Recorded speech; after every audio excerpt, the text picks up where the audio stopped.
صرف ایک چیز پاکستانیوں کو تواتر کے ساتھ ملی ہے اور وہ ہے غلط بیانی، وہ ہے ان کے حقوق کو سلب کرنے کی عوام دشمن پالیسیز۔ یو ٹرن اتنی بار اس وفاقی حکومت نے لیا ہے کہ سمجھ نہیں آتا کہ ٹرن ہے، یو ہے، کیا ہے۔ میں سمجھتا ہوں کہ جس مہنگائی کے طوفان میں، جس مہنگائی کے بھنور میں اس وقت پاکستان کا ایک عام آدمی اس موجودہ عوام دشمن حکومت کی وجہ سے پھنسا ہوا ہے، پاکستان کی 73-74 سالہ تاریخ میں آپ کو اس کی مثال نہیں ملے گی۔ ہر شخص کا اس حکومت نے بیڑا غرق کر دیا ہے، ہر شخص کو اس نے پریشانی میں مبتلا کیا ہے، لیکن پھر بھی ان کا فوکس اپنی ذات ہے، اپنا اقتدار ہے۔ وہ مجھے کوئی دوست کہہ رہا تھا کہ پاکستان تحریک انصاف نے ایک بڑا تاریخ ساز کام کیا ہے اور بیرون ملک پاکستانیوں کو ووٹ کا حق دے دیا ہے۔ تو میرے اس نادان دوست نے یہ سوال پوچھا، بلکہ معصومانہ سوال پوچھا کہ بیرون ملک پاکستانیوں کو تو حق دے دیا ہے، پاکستان میں مقیم پاکستانیوں کو یہ حق مل چکا ہے کیا؟ ہمارے ہاں تو آج بھی یہ سلیکشن کا سلسلہ بدقسمتی کے ساتھ جاری ہے۔ بہرکیف یہ شو کرتا ہے کہ موجودہ حکومت عوام دوست پالیسیز کے لیے اجلاس منعقد نہیں کرتی، عوام کے مسائل کو حل کرنے کے لیے کوئی کام نہیں کرتی، بلکہ اپنے اقتدار، اپنے ذاتی مقاصد کے لیے اجلاس کو طلب کیا جاتا ہے۔ میں کچھ غلط بیانی وفاق کی جانب سے آج آپ دوستوں کے ساتھ شیئر کرنا چاہوں گا۔ آپ سب کو پتہ ہے اس وقت موجودہ صورتحال میں جہاں مہنگائی، بے روزگاری ایک بہت بڑا ایشو تھا، اس کے ساتھ ساتھ ایک نیا ایشو جو اس حکومت کی ناکام پالیسیز کی وجہ سے جنم دیا جا رہا ہے، وہ گیس کا بحران ہے۔ اور ماشاءاللہ تیسرے سال ان رو گیس کا بحران سردی میں یہ لوگ لے کے آئے ہیں۔ یہ شو کرتا ہے کہ یہ کتنے نکامے ہیں، یہ کتنے نااہل ہیں۔ اور میں اس لیے یہ بات کرنا چاہتا ہوں کہ اگر یہ چاہتے، جب یہ اگست کے مہینے میں، ستمبر کے مہینے میں قوم کو بری خبر سنا رہے تھے کہ گیس کی شارٹیج سردیوں میں ہوگی، اگر یہ اگست کے مہینے میں اپنے LNG کارگوز کو صحیح ٹائم پر بک کر چکے ہوتے تو آج شاید ہمیں وہ مہنگی گیس بھی نہیں مل رہی ہوتی اور گیس پراپر کوانٹٹی کے ساتھ مل رہی ہوتی۔ اس کا نتیجہ کیا ہوا کہ آج گھریلو صارفین کے لیے گیس کی لوڈ شیڈنگ کا سامنا ہے، CNG میں گیس کی لوڈ شیڈنگ کا سامنا ہے، جو آپ کے کیپٹیو پاور پلانٹس ہیں اس میں گیس کی لوڈ شیڈنگ کا سامنا ہے، اور صنعت کار تو سراپا احتجاج ہیں ہی کہ ان کو گیس ملتی ہوئی نظر نہیں آ رہی۔ اور اس کی وجہ سے جو بے روزگاری میں اضافہ ہوگا جب صنعتیں نہیں چلیں گی، اس کا خمیازہ بھی پاکستان کا عام آدمی، پاکستان کی عوام بھگتے گی۔ یہ جو اشرافیہ بیٹھی ہے، یہ جو اقتدار پر براجمان عمران خان صاحب کی ATMs ہیں، یہ تو اس سے بھی مستفید ہوں گے۔ میں آپ کو بتانا چاہتا ہوں کہ حماد اظہر صاحب نے، وفاقی وزیر توانائی، غالباً پچھلے دنوں غلط بیانی کی، کرتے رہتے ہیں ویسے تو، لیکن ایک غلط بیانی انہوں نے گیس کی پروڈکشن کے حوالے سے کی، اور انہوں نے کچھ نمبرز دیے جس کے تحت انہوں نے کہا کہ صوبہ سندھ 38% گیس پیدا کر رہا ہے، 38%۔ میں آپ کے سامنے یہ کاغذ پیش کرنا چاہتا ہوں۔ یہ کاغذ پاکستان کی جو ایئرلی انرجی بک ہے، توانائی کی کتاب ہے، جو جو کہ وفاقی حکومت ایشو کرتی ہے، یہ میں اس کا کاغذ آپ کے لیے لے کر آیا ہوں، وفاق کا ایشو کیا ہوا کاغذ. اور یہ کاغذ کہتا ہے کہ سال 2020 میں صوبہ سندھ نے کل گیس پیدا کی 64%. پاکستان کی 64% گیس صوبہ سندھ نے پیدا کی، 22% گیس بلوچستان نے پیدا کی، 11% گیس خیبر پختونخوا نے پروڈیوس کی، اور 3% گیس پنجاب نے پروڈیوس کی. یہ میں نہیں کہہ رہا ہوں، یہ وفاقی حکومت کہہ رہی ہے. اور اس گیس کا استعمال کیسے ہوا یہ بھی وہ کتاب کہتی ہے. سندھ جو کہ 64% گیس پیدا کرتا ہے، اس کو گیس ملی 39%، 39% گیس سندھ کو ملی. بلوچستان جو کہ 22% گیس پیدا کرتا ہے، اس کو 9% گیس ملی. خیبر پختونخوا جو کہ 11% گیس پروڈیوس کرتا ہے، اس کو 5% گیس ملی. اور پنجاب جو کہ 3% گیس پروڈیوس کرتا ہے، اس کو 47% گیس ملی، 47%. یہ میں نہیں کہہ رہا ہوں، یہ وفاقی حکومت کے دستاویزات کہہ رہے ہیں. اس میں سورس لکھی ہوئی ہے، source Pakistan energy year book 2020. یہ استحصال نہیں ہے، یہ زیادتی نہیں ہے کہ اثاثہ کسی اور کا ہے، اس کو آج لوڈ شیڈنگ کا سامنا ہے. ہمارے گھریلو صارفین کو گیس نہیں مل رہی، ہمارے ٹرانسپورٹرز کو گیس نہیں مل رہی، ہماری صنعتوں کو گیس نہیں مل رہی. پاکستان کی صنعتیں جو صوبہ سندھ سے تعلق رکھتی ہیں، وہ پاکستان کو تقریباً 65 سے 70% زر مبادلہ کما کے دیتی ہیں. اور آج جب ان کو گیس پرووائڈ نہیں کریں گے تو اس کا نقصان پاکستان کو بھی ہوگا، اور بالخصوص کراچی شہر کو ہوگا، جہاں پر بے روزگاری بڑھے گی. لیکن آپ کو اس کا احساس نہیں ہے. آپ تو غلط بیانی ایسی کرتے ہیں کہ آپ کا دستاویزات کہہ رہے ہیں 64% اور آپ کہتے ہیں نہیں 38%. خدا را اپنی نااہلی کو مانے، اپنی انکمپٹنس کو مانے، اپنی لیک آف پریپریشن کو مانے. ان کا بس چلے. ابھی بھی میں سمجھتا ہوں وفاقی حکومت میں کوئی میٹنگ ہو رہی ہوگی جس میں سوچ رہے ہوں گے یار گیس کا بحران سندھ حکومت کے اوپر کیسے ڈالیں. کوئی طریقہ نکالو کہ یار بلاول بھٹو زرداری اس کا ذمہ دار ہے کہ گیس کی شارٹیج پاکستان میں. اگر آپ کی کابینہ، آپ کے وزراء اہل ہوتے نا تو آج یہ لوڈ شیڈنگ نہیں ہو رہی ہوتی. اپنی نااہلی کو مانے. اور میں اس سال کی بھی آپ کو فگر دینا چاہوں گا، چونکہ ایئر بک چھپی نہیں ہے ابھی تک، تو میں آپ کو ان کی کتاب سے نہیں بٹ جو ہمارے پاس تفصیلات ہیں وہ شیئر کر رہا ہوں. اس وقت بھی صوبہ سندھ، اس وقت اس موجودہ مالی سال میں صوبہ سندھ پاکستان کی 62% گیس پروڈیوس کر رہا ہے، 62% گیس پروڈیوس کر رہا ہے. بلوچستان 22% گیس پروڈیوس کر رہا ہے، خیبر پختونخوا 12% گیس پروڈیوس کر رہا ہے، پنجاب 3.25% گیس پروڈیوس کر رہا ہے. آئین کا آرٹیکل 158 کہتا ہے کہ جس صوبے میں گیس پروڈیوس ہوگی، پریسیڈنس، پرائیورٹی اس صوبے کی ضروریات کو ہوں گی. اور ہم تو کہتے ہیں یار ہماری ضروریات جو ہیں وہ سارے ملک کی ضروریات ہیں، چونکہ اگر سندھ کو گیس ملے گی، کراچی کے صنعتی علاقوں کو گیس ملے گی، جامشورو، کوٹری، حیدرآباد، سکھر، لاڑکانہ کے صنعتی مراکز کو گیس ملے گی، تو یہ گیس آپ کی نیشنل اکانومی میں، قومی اقتصادی سچویشن میں امپروومنٹ لے کر آئے گی. یہ سب مانتے ہیں کہ صوبہ سندھ پاکستان کا جو نیشنل ریونیو ہے اس کا 65 سے 70% ہم کنٹریبیوٹ کرتے ہیں.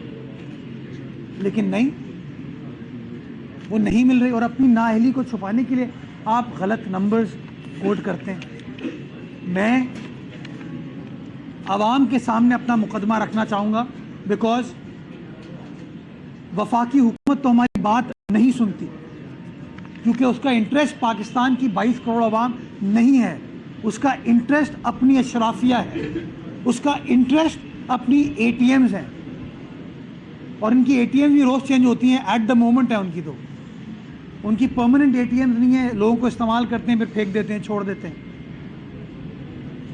تو میں کچھ شرم کچھ حیا دلانا چاہوں گا وفاقی حکومت کو، جو کہ بڑی مشکل ہے، چلو بھر پانی ان کو دکھانا چاہوں گا کہ خدا را اپنی باتوں میں احساس کی بات نہ کریں، اپنے کام میں احساس کی بات کریں۔ اگر آپ لوگ لائق ہوتے، اگر آپ لوگوں کو تجربہ ہوتا، اگر آپ کو کام کرنا آتا ہوتا، تو آپ اگست کے مہینے میں پاکستان کی عوام کو یہ نہیں کہتے کہ بھائیوں پاکستانیوں تیار ہو جاؤ، دسمبر، جنوری، فروری میں، نومبر میں گیس کی لوڈ شیڈنگ ہوئی ہے۔ آپ پاکستان کی قوم کو اچھی خبر سناتے کہ ہم نے انتظامات کر لیے ہیں، ہم نے پریپریشن کر لی ہے، اور انشاءاللہ ہم گیس کی لوڈ شیڈنگ نہیں ہونے دیں گے، ہم آپ کو گیس پرووائڈ کریں گے، ہم اپنی ذمہ داری نبھائیں گے۔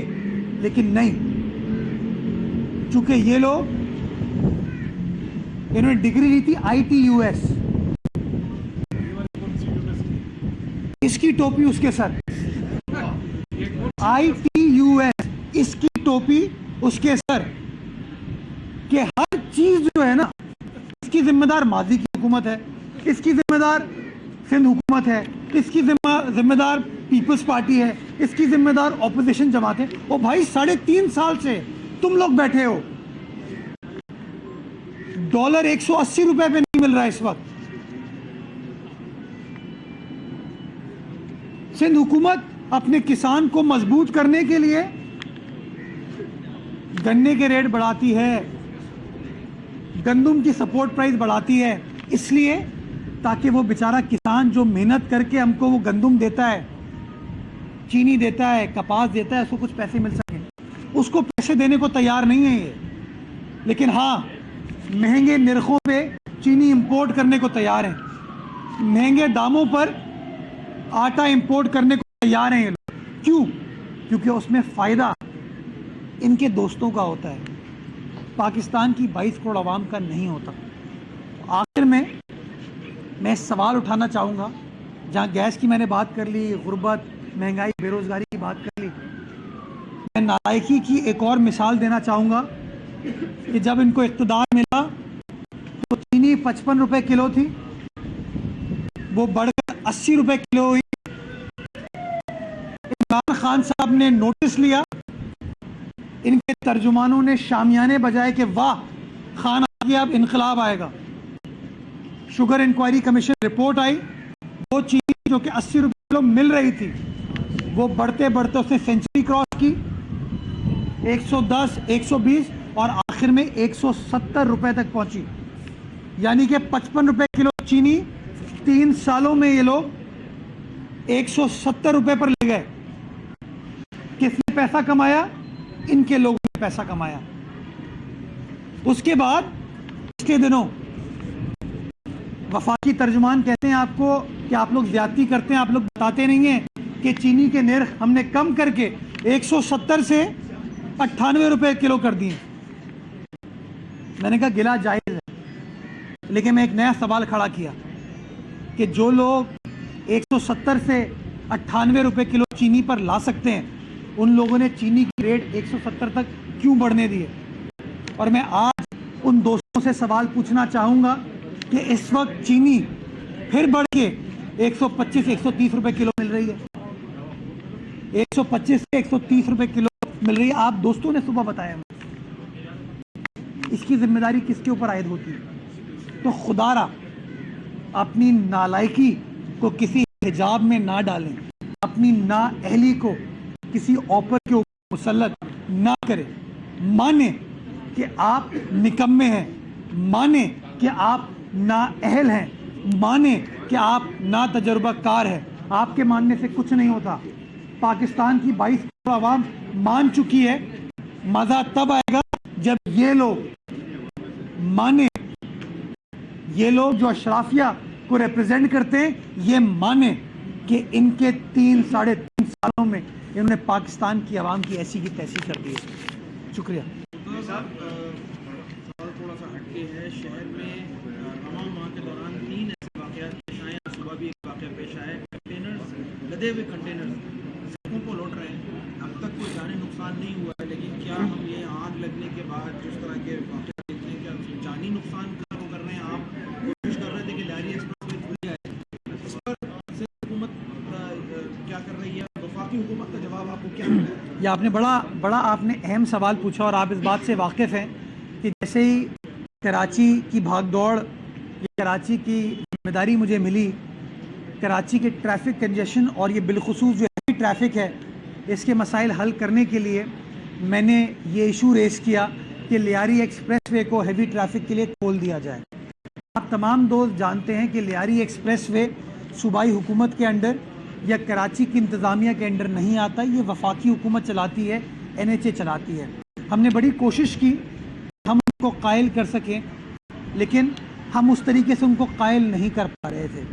میں نے پھر گورنر صاحب کی مدد مانگی, اور میں برملا اس بات کا اظہار کرتا ہوں کہ گورنر صاحب نے بڑا مثبت رسپانس دیا. انہوں نے بڑا پازیٹیولی اس چیز کو لیا. انہوں نے کہا میں آپ کی مدد کرنا چاہوں گا, اور گورنر صاحب نے میری میٹنگ کرائی وفاقی وزیر مراد سعید صاحب سے. ہماری آن لائن میٹنگ ہوئی جس میں ہم نے یہ مدعا رکھا کہ اتنا بڑا اثاثہ ہے, نیشنل ایسٹ ہے لیاری ایکسپریس وے کا, اگر اس کو آپ ہیوی ٹریفک کے لیے کھول دیں گے تو کراچی کے ایک عام آدمی کو فائدہ اس سے ہو پائے گا. تو اس کے اوپر اس وقت ٹیکنیکل فیزیبلٹی چل رہی ہے. میں نے خود NHA کی انتظامیہ کے ساتھ, موٹر وے پولیس کے ساتھ لیاری ایکسپریس وے کا پچھلے ہفتے وزٹ کیا تھا, دورہ کیا تھا, اور انہوں نے یہ کہا ہے کہ اس کی ایک سوئل ٹیسٹنگ کرانے کی ضرورت ہے, جس کے انہوں نے 3 ہفتے کا ٹائم مانگا ہے. اسے ہفتے کے بعد وہ رپورٹ لے کے آئیں گے کہ آیا ہیوی ٹریفک اب چلنے سے کوئی لیاری ایکسپریس وے کی کمپیکشن کے مسائل تو حل نہیں ہوں گے. تو میں سیاست کو بالائے طاق رکھ کے بحیثیت کراچی والے کے, بحیثیت شہری کے, یہ امید کروں گا کہ وفاقی حکومت اس کام میں ہماری مدد کرے گی, اور یہ جو ہیوی ٹریفک کا مسئلہ ہے جہاں پہ یہ ہیوی ٹریفک میرے آپ کے گلی محلوں سے گزر رہا ہے اس کو ہم ختم کر کے لیاری ایکسپریس وے کی طرف لا پائیں گے. اس سے نہ صرف شہر کی کنجیشن کے مسئلے ختم ہوں گے, بلکہ میں سمجھتا ہوں ٹرانسپورٹ سے پیسے بچیں گے, بیکاز آل وہ شہر اندر سے جب ہوتے ہوئے آتے ہیں تو ان کو زیادہ پیٹرول, زیادہ ڈیزل کے اوپر خرچ ہوتا ہے, اور لاسٹ بٹ ناٹ لیسٹ جو حادثات ہوتے ہیں ہم ان کو اوائڈ کر پائیں گے. تو میں امید کرتا ہوں کہ جو گورنر صاحب نے اس کے اندر ایک اچھا کردار اپنا ادا کیا ہے, گورنر صاحب اسی طریقے سے وفاقی حکومت کو قائل کر پائیں گے, ہم ان کو قائل کر پائیں گے کہ اس لیاری ایکسپریس وے کو ہیوی ٹریفک کے لیے کھول دیا جائے. وزارت قانون نے ایک کچھ خاص قوانین میں اصلاحات کے لیے ایک اصلاحاتی کمیٹی بنائی ہے, اس میں 3 صوبوں کے ایڈوکیٹ جنرل شامل ہیں. سندھ کا نام و نشان نہیں ہے, کیا وفاقی حکومت کی ترجیحات میں شامل بھی ہے سندھ یا نہیں؟ اچھا, اب اس کا بہتر جواب تو آپ کو وفاقی حکومت سے مل سکتا ہے, بٹ مجھے منطق سمجھ نہیں آتی کہ اگر آپ نیشنل ریفارمز کی بات کر رہے ہیں تو نیشنل ریفارمز کے اندر نیچرلی 4 صوبوں کی نمائندگی ہونی چاہیے, بلکہ اس کے ساتھ ساتھ گلگت بلتستان, آزاد کشمیر کے بھی جو نمائندے ہیں ان کی موجودگی ہونی چاہیے. مجھے اس کی تفصیلات نہیں پتہ کہ کیوں بنائی گئی ہے, لیکن آپ کو پتہ ہے کہ صوبہ سندھ قانونی اصلاحات کے اوپر بہت زیادہ کام کرتی رہی ہے. اور میں آپ کو ایک اور بڑی خبر آج دے دوں کہ صوبہ سندھ پاکستان کا پہلا صوبہ بننے جا رہا ہے جہاں پر سندھ کے اندر جتنے بھی انرولڈ وکلا ہیں, تقریباً کوئی 33 سے 34 ہزار وکلا ہیں, ان کی ہیلتھ انشورنس ہم کرنے جا رہے ہیں. اس کی سمری ہم نے موو کر دی ہے, اور انشاءاللہ کل اس کا باضابطہ اعلان وزیر اعلیٰ سندھ ہائی کورٹ جائیں گے, اور ہائی کورٹ میں جا کے وہ اعلان بھی کریں گے.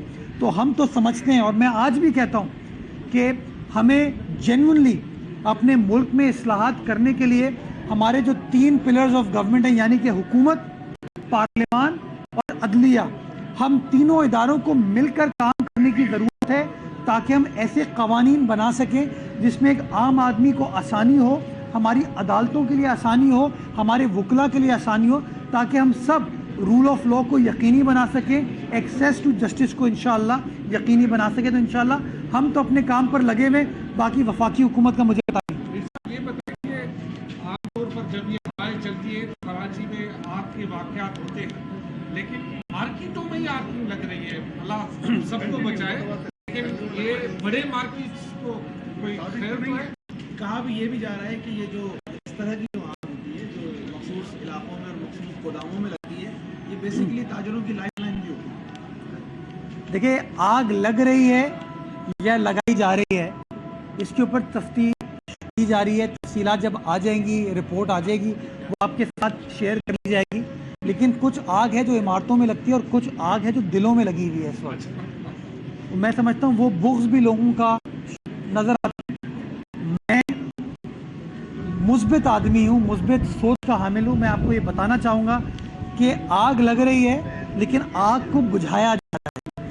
وہی کے ایم سی جو کہ ماضی میں کام کرتے ہوئے نظر نہیں آتی تھی وہی کے ایم سی ان کے افسران ان کے اہلکار آپ کو کام کرتے ہوئے نظر آ رہے ہیں. اور آپ نے دیکھا چاہے وہ کوآپریٹو مارکیٹ کا واقعہ ہو, وکٹوریا مارکیٹ کا واقعہ ہو یا صنعتوں کا واقعہ ہو, آپ کو کے ایم سی فور فرنٹ پر نظر آئے, ہمارے فائر کے اہلکار افسران فور فرنٹ پر نظر آئے.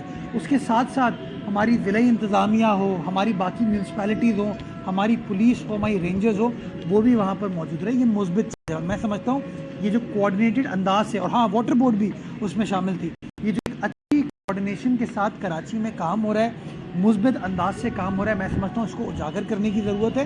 مسائل بہت ہیں لیکن مسائل کو حل کرنے کی حد الامکان کوشش کی جا رہی ہے, اور انشاءاللہ یہ جو بہتری کا سفر سٹارٹ ہوا ہے یہ اسی طریقے سے جاری رہے گا. مزید بتائیے گا جیسے کوآپریٹو مارکیٹ اور دیگر جگہوں پہ آگ لگنے کے میدان میں واقع ہو رہا ہے, اللہ ہم سب پہ رحم کرے. آمین. اسی طریقے سے تاجر برادری نے پوری سڑک کو ٹریفک کے لیے بند کیا ہوا ہے, راہگیروں کو بھی جانے میں دشواری کا سامنا ہو رہا ہے. ان کا کہنا ہے جب تک سندھ حکومت ہمارے ساتھ تعاون نہیں کرے گی, مطالبات بھی مانے گی, یہ سڑک نہیں کھلے گی. اسی طرح کے اگر اللہ نہ کرے مزید واقعات ہوتے ہیں تو کیا کراچی شہر بند ہو جائے گا یا سندھ حکومت کیا کرے گی؟ یہ ان تاجروں کو ذرا سوچنا چاہیے کہ کیا وہ اپنے مسائل, عوام کے مسائل سڑک کو بلاک کر کے حل کر سکتے ہیں. اگر سڑک بلاک کرنے سے, کسی فائر بریگیڈ کا راستہ روکنے سے, کسی ایمبولنس کا راستہ روکنے سے, کسی عام آدمی کی موٹر سائیکل کا راستہ روکنے سے ان کے مسائل حل ہو جائیں گے تو ان کی مرضی. میں سمجھتا ہوں یہ غلط چیز ہے, اس طرح کی چیزیں نہیں ہونی چاہیے. جس وقت آگ لگی پوری حکومت وہاں پر موجود تھی, میں خود وہاں پر موجود تھا. میں نے ان کو کہا, میں کہا جی میں آپ کے ساتھ موجود ہوں, میں 3 ساڑھے 3 4 گھنٹے خود وہاں پر موجود رہا تھا.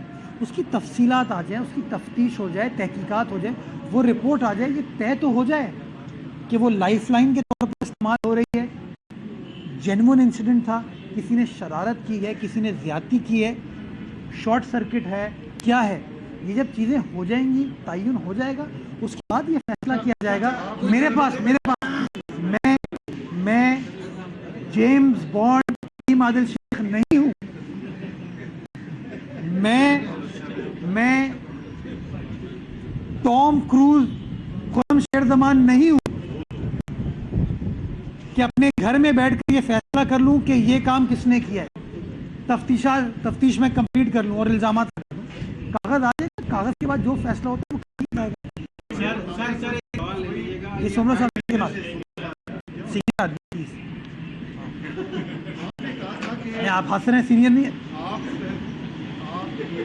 آپ نے انکشاف کیا تھا کہ 90 لوگوں کے مزید کرتوت میں عوام کے سامنے لاؤں گا, تو اب تو کافی چیزیں, کافی فائلیں آپ نے جو ہے اسٹڈی کر لی ہوگی, کوئی نیا, کوئی اضافہ, کوئی نئی معلومات عوام کے لیے. میں ایک چھوٹی سی مثال دیتا ہوں, فائر بریگیڈ کی کر لیں, اور میں آپ لوگوں کو ہنٹ دیتا ہوں, آپ لوگ جا کے انویسٹیگیٹ کریں. انویسٹیگیٹو جرنلزم بڑی ہوتی ہے نا, کہ کے ایم سی کے فائر ڈپارٹمنٹ کی جو فائر ٹینڈرز ہیں اس کی مینٹیننس کا ٹھیکہ کس کو ملا ہوا تھا, ذرا چیک کریں, اور وہ پیسے کہاں جا رہے تھے, ذرا یہ چیک کر لیں, آپ کو پتہ چل جائے گا. یہ لوگوں کے مفادات ہیں, ان مفادات کے تحت اداروں کو انہوں نے تباہ کیا, زیادتی کی. میں اگین کوشش یہ کر رہا ہوں کہ وہ منفی چیزوں پر الزامات کرنا, پھر وہ کہیں گے میں زیادتی کرنے کی کوشش کروں. میں کام کرنے کی حد الامکان کوشش کروں, جو کچھ بھی انشاءاللہ کر سکا وہ کروں گا. یہ آپ دو پوچھ گئے کے حوالے سے ڈگری کے وائس چانسلر کون ہے, کہاں سے یہ ڈگری؟ اس کے وائس چانسلر ملٹیپل ہو سکتے ہیں, عمران خان صاحب بھی اس میں آ سکتے ہیں, شیخ رشید صاحب بھی اس میں آ سکتے ہیں, بہت سے اس طرح کے جو ان کے لوگ ٹوپی ڈال. اسد عمر صاحب ماشاءاللہ جس ڈھٹائی سے غلط بیانی وہ آدمی کرتا ہے نا, کٹ پہنی ہے, تھوڑا ان کو مطلب میں کہتا ہوں کچھ شرم آیا, پتہ نہیں کہاں سے لوگ آئے ہیں تو میں سمجھتا ہوں وائس چانسلر جو ہے نا وہ اسد عمر صاحب ہوں گے، کیونکہ جتنی ماشاءاللہ انہوں نے قوم کے ساتھ پچھلے 3.5 سالوں میں، بلکہ صرف قوم نہیں، عمران خان صاحب کے ساتھ بھی انہوں نے IPUS کیا ہے نا، وائس چانسلر کا اعزاز ان کو جاتا ہے. ایک آخری سوال جی کچھ دیر میں مسلسل یہ کہہ رہے ہیں کہ 52 فائر ٹینڈرز جو ہیں وفاق نے آپ کے حوالے کیے KMC کے حوالے. آپ ایڈمنسٹریٹر KMC ہیں، آپ کو کتنے فائر ٹینڈرز ملے؟ ذرا بات کو ہی بتا دینا آج. اچھا، دل جلے جو ہے نا وہ دل جلے ہی رہیں گے نا. وہ کوشش کر رہے ہیں صاحب کراچی کا میئر بننے کی، تو میں ان کو بتانا چاہوں گا بھائی میئر بننے کے لیے باتیں نہیں کرنی ہوتی ہیں، تو کام وام کرنا ہوتا ہے، ذرا باتوں سے باہر نکلے، کام کریں. میں تو بلکہ بتانا چاہوں گا کہ یہ صاحب جب وکٹوریہ مارکیٹ پہ آگ لگی ہوئی تھی تو انتظامیہ کے ساتھ انٹرفیئر کر رہے تھے. ماشاءاللہ یہ فائر ایکسپرٹ بھی تھے، کہتے یوں کر لو یوں کر لو یوں کر لو. تو میں سمجھتا ہوں ان کا کام ہی لوگوں میں انٹرفیئر کرنا ہے، انٹرفیئرنس نہیں ہونی چاہیے. صاحب یہ بتائیں کہ ٹویٹر پہ قبل جو ہے ناظمہ آباد میں کا افتتاح کیا تھا ذیشان حیدر پارک کے حوالے سے، تو یہ ٹویٹر پہ بحث چل رہی تھی کہ وہ ٹارگیٹ کلر تھا MQ وطن کا، پیپلز پارٹی کے جو جیالے تھے ان کو قتل کیا تھا، اس کے الزامات میں وہ لوگ آپ کی بڑی تنقید ہوئی، اس کے حوالے سے کیا کہیں گے؟ میں تو آپ سے ملاقات کروں گا، مجھے شاید اس پہ بھی تنقید ہو جائے. میں ابھی آدھے گھنٹے سے پریس کانفرنس کر رہا ہوں تو PTI والے تنقید کریں گے، تو تنقید سے گھبرانا نہیں چاہیے، کیونکہ پرائم منسٹر نے کہا کہ گھبرانا نہیں ہے. جہاں تک آپ کے ذیشان شہید پارک اس کا نام تھا، نام میں نے نہیں رکھا تھا، وہ نام وہاں کی جو ضلعی انتظامیہ تھی انہوں نے رکھا تھا. میں نے صرف وہ جو پارک کے دروازے بند تھے ان دروازوں کو کھولا. اس پارک کی تزئین و آرائش کی کیوں؟ کیونکہ ناظم آباد نمبر 1 نمبر 2 کی عوام کا یہ حق ہے کہ ان کو پارک ملنا چاہیے، ان کو جو ضروریات ہیں وہ میسر ہونی چاہیے. تو میں نے تو لوگوں کے مسائل کو حل کرنے کے لیے ایک چیز کی، اس کے اوپر اگر کچھ لوگ اپنی تنقید کرنے کی کوشش کریں تو اللہ ان کو ہدایت دے. میں اپنا کام کر رہا تھا، کر رہا ہوں اور انشاءاللہ کرتا رہوں گا. Thank you.